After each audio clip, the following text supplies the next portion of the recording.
after 6 years of keeping the Pala Pala genie in the bottle, it is getting harder and harder to stop it from escaping. Is the city of Tshwane starting to look a lot like a Ekurhuleni 2.0? And what about the ANC? Did you know that they've got an integrity commission? Well, our social development minister, Sisisi Talashe, is about to find out. Let's get in a little deeper. Before we kick off, remember this episode of the Political Insider is brought to you by Trade Nation. If you want to trade indices, commodities, currencies, any other financial instrument, Trade Nation could be the platform for you. Check out the details below. Help them to, because they support the work we're doing here on the Political Insider. For the past 6 years, well, we didn't hear about it for a year, but certainly for the past 5 years, it has been one ham-fisted attempt after another to keep the investigation about Pala Pala out of the public domain, to protect President Cyril Ramaphosa.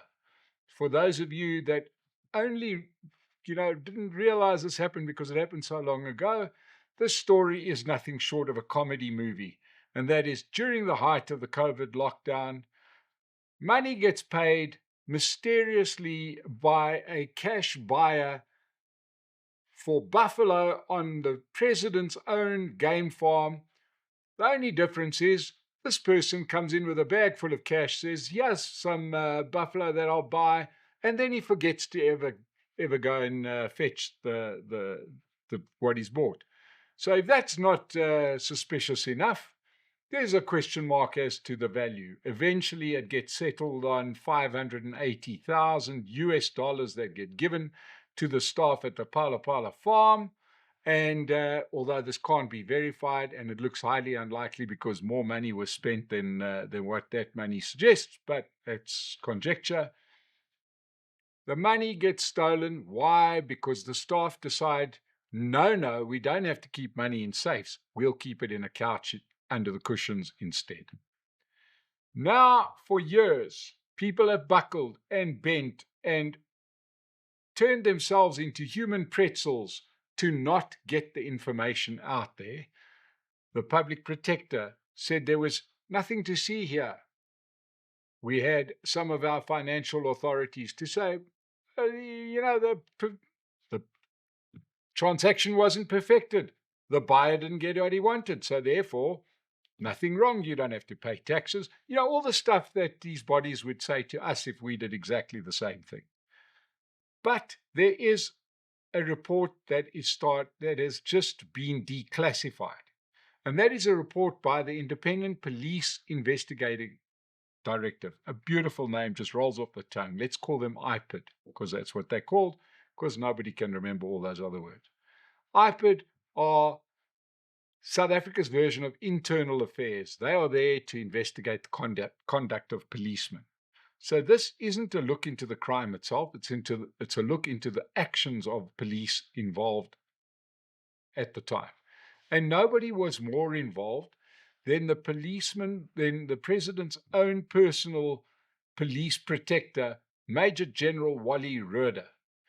Now, his name has come up a lot, and he's a general because it seems like you're either a constable or a general in the South African Police Service. And his job was to protect the police, the president, and he did. He headed up the security unit, and by all accounts, the president's been unnecessarily safe. It's been brilliant.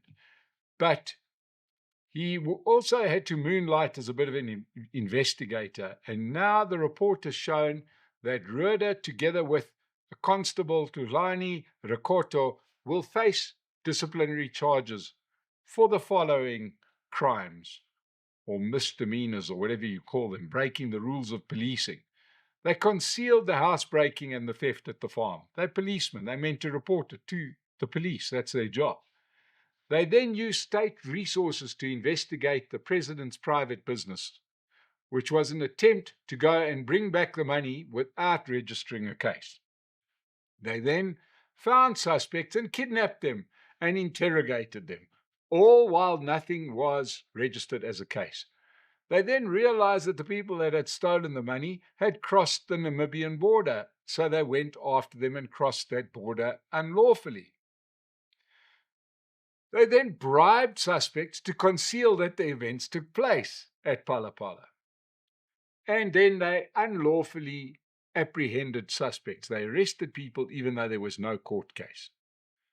Now, remember that the report noted that the president, Cyril Ramaphosa, had instructed, not requested, instructed Rueda to travel to Namibia. But he shouldn't go alone. He should take the president's own political advisor, Bajani Chauke, who's been mentioned at the Bidlanga Commission, after hearing that one of the chief suspects, Emmanuela Davids, was arrested in that country.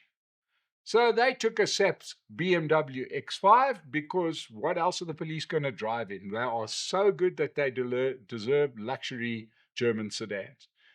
And they took this police BMW X5 after getting approval from the then police commissioner, Kehla Sotole, another beauty who didn't see out a term. Now, this all happened at the height of the COVID travel restrictions, but, this was in service of the country, I presume. The problem is that this report was prepared in 2023 and it has been embargoed, top secret, until last month. And now it has emerged. And it contradicts the very, very, let's call it friendly report that the public protector compiled. It said that there was no link or nexus between this trip to Namibia and the investigation on the farm. Really? Do you suppose Chauke and Rueda just hit it off immediately? Looked at each other in the eyes, said, you know what we need a holiday during COVID into this great big desert. We can get a BMW X5. It'll be so romantic. We can stop in Uppington. We can then go into Namibia and maybe have a chat with some of the locals. I've got a few names of some of the locals, and apparently they've got a bit of cash. Maybe they can buy us a beer. So, but according to the public protector, no, they just happened to be going to Namibia. Anyway, that report is at some point going to get challenged. So the IPID report found that Rueda's actions were aimed at concealing the theft, and it was the president himself who told Rueda of the break-in. So not only IPID, obviously their job is to investigate the police. That's their job. If there's other players, they can be mentioned in the report, but it's not about them investigating anybody else or any other players here. This is all about the actions of the policeman. IPID are the eyes on the police. So here, their report is specific about saying, Mr. Policeman, Major General, one of our only 3,787 generals, your job as a policeman is to report crime. You didn't report the crime, so it's interesting. But then the case itself was handed over to our world-famous Hawks, and the Hawks swooped in 2 years after the crime, only to find that the couch where the money was stashed had been removed. Right? Nothing to see here. This Palapala incident is South Africa's Watergate.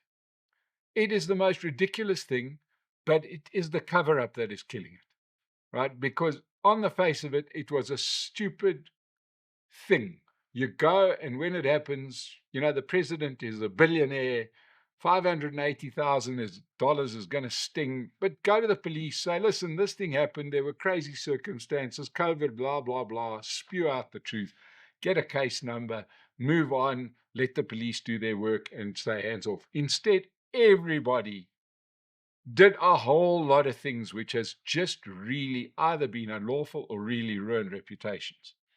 Now, we know that the Constitutional Court is about to pronounce on this because a case has been opened with the Constitutional Court through the Economic Freedom Fighters and the ATM.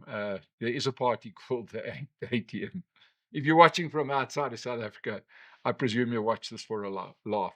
ATM is not called ATM because they like cash. They're called ATM because apparently they are the African Transformation Movement. They lodged a case with the Constitutional Court to say, come on, guys, there's something here, and we're soon going to hear from the Constitutional Court. So this report couldn't have come out at a worse time. There are definitely crimes and misdemeanors, and as I said before, sometimes it's the cover-up that's the worst.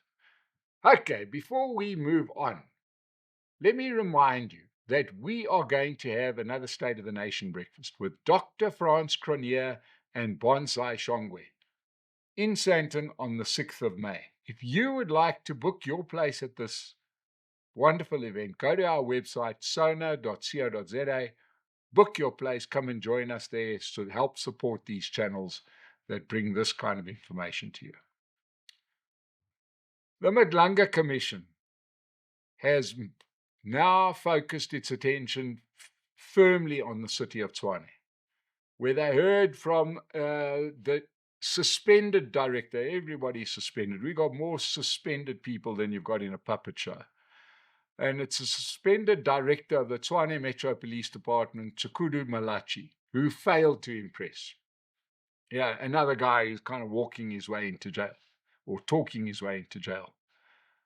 It turns out that there are 5 central characters to what was, without question, a crime syndicate in the city of Tshwane. How did it work? Basically, they had to find one little slush fund, and they found the slush fund in ad hoc security tenders. Basically, you have your budget for the year, and then you've got this mysterious little item that says ad hoc security. So in other words, somebody in the city, let's just say, you justify it as follows to say, well, sometimes we decide to do something, or we find that we need security for a certain installation. We don't know when it's going to come up, so they've got a special budget for this. And it was sitting there. And this was a license to steal, because it was so loose. It wasn't like we're going to have security at this building from this date until, forever. This is the contract. This is what it's worth, blah, blah, blah. No, instead, this was a project worth in excess of 2 billion rand. At least half a billion rand being paid out every year.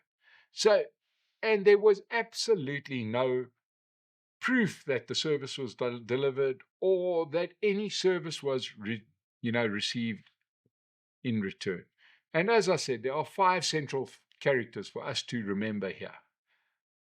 One of them is the city chief financial officer, suspended chap by the name of Gareth Mnisi. He sounds like a guy straight out of Central Casting.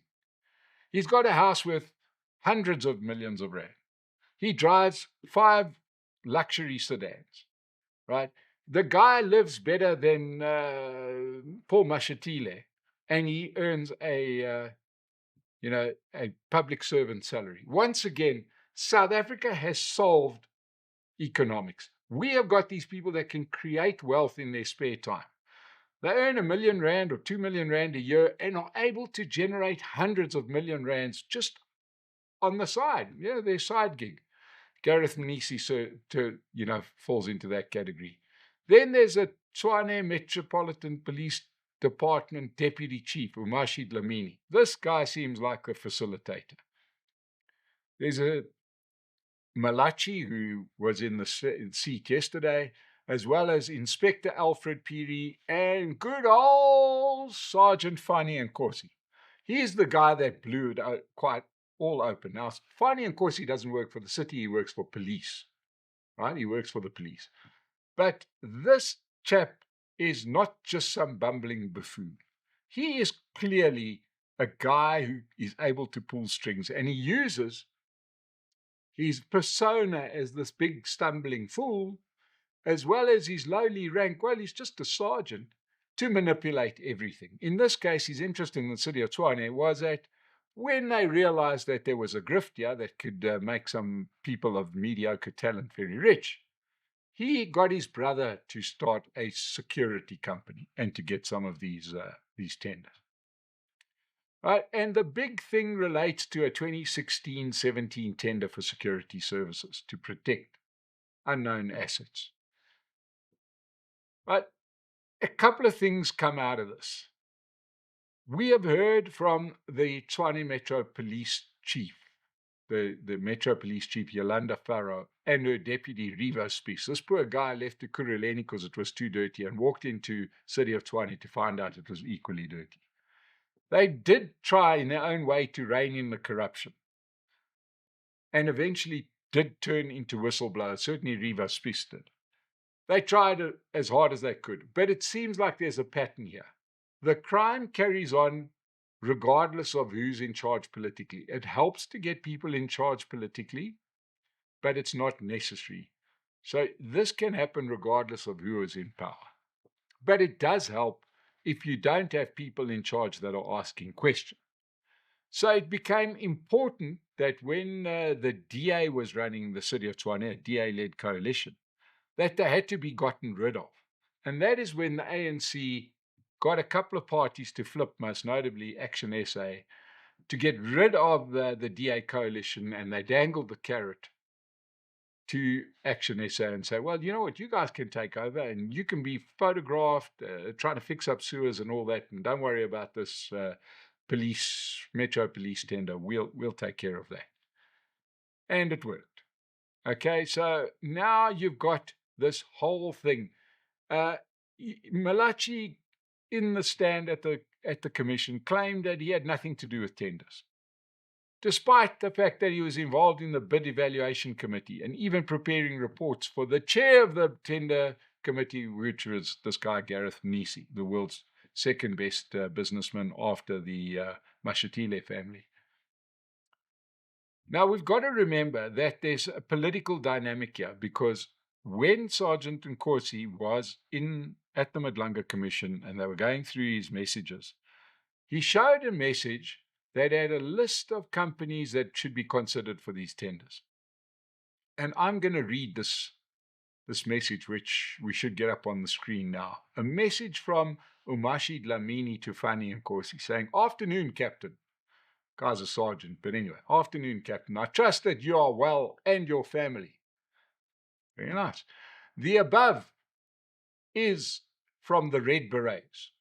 Please check with Mfwetu, which has subsequently been confirmed as Gareth Mnisi, if this is the same with his list from the CIC, Juju, in brackets, that's in case we didn't know the CIC of the Red Berets is, to verify the authenticity. It again gives a list of security companies that are meant to get this tender. So you have got a political dynamic, and it starts explaining why it was imperative that the ANC-EFF Patriotic Alliance, together with Action SA, had to take over Tshwane, because the previous coalition was starting to ask too many questions. So it was very easy to distract the people that were serious about politics. You've got Nosipho Moyo going all over the city of Tshwane, looking like a cross between an engineer and an actress. She's in front of the camera all the time. In the meantime, down in the bowels of City Hall, somebody is busy looking after bids like this. Right? Now, a couple of things are apparent. Number one, Sergeant Nkosi is a central figure. Don't be fooled by his buffoonery demeanor. And also remember that what has emerged in that other spat which we've covered between Julius Malema and Kenny Kunene is that this guy was raised as a child by the crime syndicate boss, the late Jotham Mswazi, they called him. He was planted in this lowly position. He was planted in there to do the work for these syndicates. It was a case of putting the right guy in the right position for when you need it. Now, I mentioned the political change that happened in the city of Tshwane, which put this act into overdrive. And it must shine a light on some real similarities between what happened in the city of Joburg when Herman Mashaba was mayor and he got very cozy with the EFF, and all sorts of things were happening while Herman Mashaba said, well, you know, we're in power, we are doing good stuff, and he was in front of the cameras doing the good stuff. But behind the scenes, other things were unraveling. It's a well-trodden thing, and you just understand that the public service is rotten. Kuruleni, city of Tshwane, There's one other metro very close sitting in between them where it's got a bigger budget, and one can imagine when we're going to hear some news coming out about Johannesburg. Lastly, I want to close off by shocking the hell out of you. Did you know that the ANC has an integrity committee? They do. They have an integrity committee to make sure that everybody is beyond reproach. And our favorite Minister of Social Development, Sisi Tolashi, is going to appear before this integrity committee. Remember, we reported last week how 2 cars donated to the ANC Women's League, of which Tolashi was the president, ended up in the names of Tolashi's 2 children. Now, anyone who watched The Sopranos will know that nobody steals from the mob. When you steal from the mob, you pay a very big price. And this also applies to the ANC. This woman has stolen directly from the ANC, and now she's going to face the Integrity Committee because she failed to, give the cars to the ANC Women's League.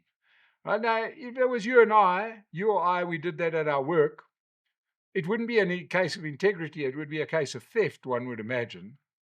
But it appears that the Hawks, remember the Hawks, Shadrach Sabir and that crowd, really good crime fighters, they're circling and they're considering investigating Tolashi for possible violation of the Prevention and Combating of Corrupt Activities Act. Let's try theft. How about that? MP, the world's most active MP, Deraline James from Action SA, broke this story. She's opened a criminal case in Cape Town against Tolashi. Get the popcorn ready. It's going to be interesting to watch how the ANC deals with people that steal the ANC's money for a change, not taxpayer money. That's all from me today. Remember, subscribe to the channel. Go and check out Trade Nation. Come join us at our breakfast. We'll see you again soon.